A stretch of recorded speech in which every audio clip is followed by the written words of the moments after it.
stiffness special.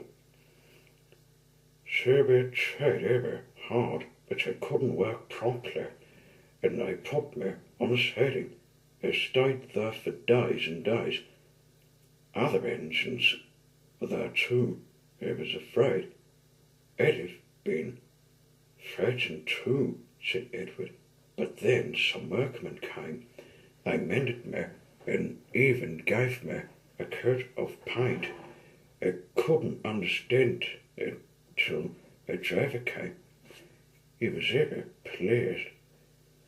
Stephanie, you lucky old engine, he said.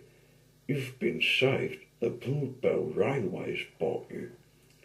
What a lovely surprise, smiled Edward. If they saved other engines too, apart from you, they got you? He asked. Oh yes, answered Stephanie. You'd like a Bluebell and Primrose, the twins had chuckled, and there's like as two pairs. They only had numbers at first.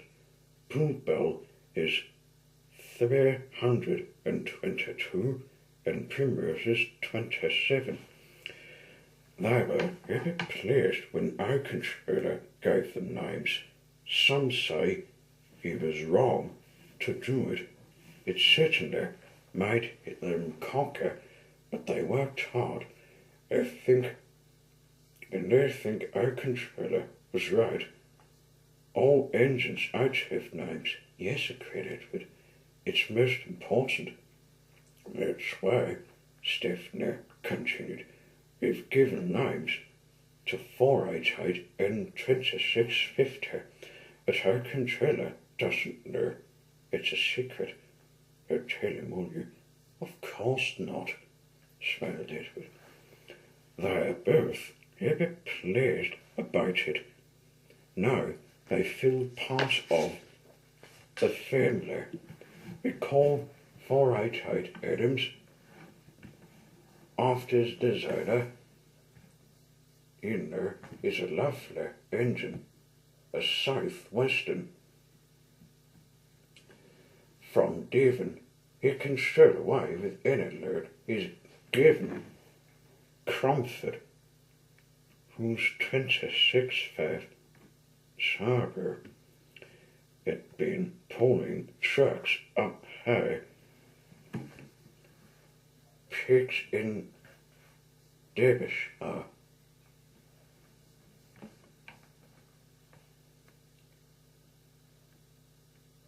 Is tough as comfort, yet to be for their job. Captain Baxter's tough too. Stephanie went on, and rather rude.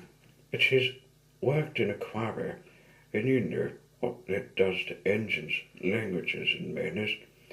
True indeed, said Edward gravely. He's a good sort, Radley, said Stephanie.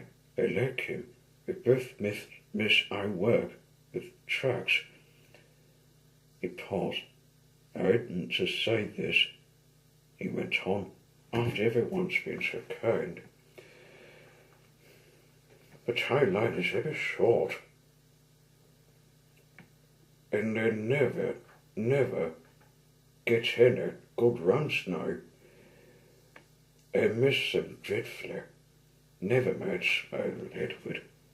Perhaps you'll get some while you're Stephanie said goodbye to Edward, and then returned to the big station. There he helped Doug shunt the yard. They were soon great friends, and worked ever fine together, and enjoyed their afternoon together too. Thomas arrived before they'd finished, and stayed till it was time for his last branch land train. But that train's tail lamps were hardly out of sight when the two engines heard a commotion at the station. Hello, said Doug. What's up? Presently the night shunter came hurrying to the shed. The bell rang in the cabin. on the branch lane rang at once, and 5 past 5, that meant sent to lie following trains. The signalman was puzzled. He telephoned control. A special, is it? I said. Thompson's passengers grumbled at being delayed, but there was no help for it. Soon they heard an unfamiliar puffing.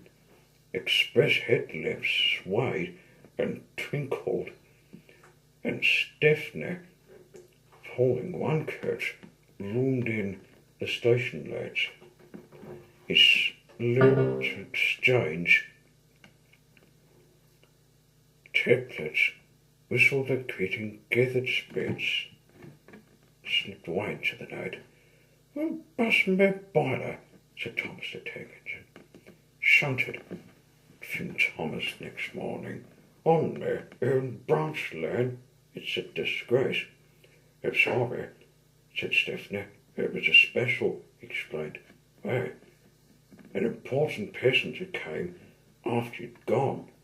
He said he must get home and ordered a special. Doug couldn't let me take it. We had a splendid run. No record breaking, of course." "Oh, well," said Thomas modestly. "Perhaps when you know the road." "Is there to?" "Exactly," put in Stephanie. "For such an expert." Thomas stuttered, forgot he was cross, and told Stephanie all about his branch line.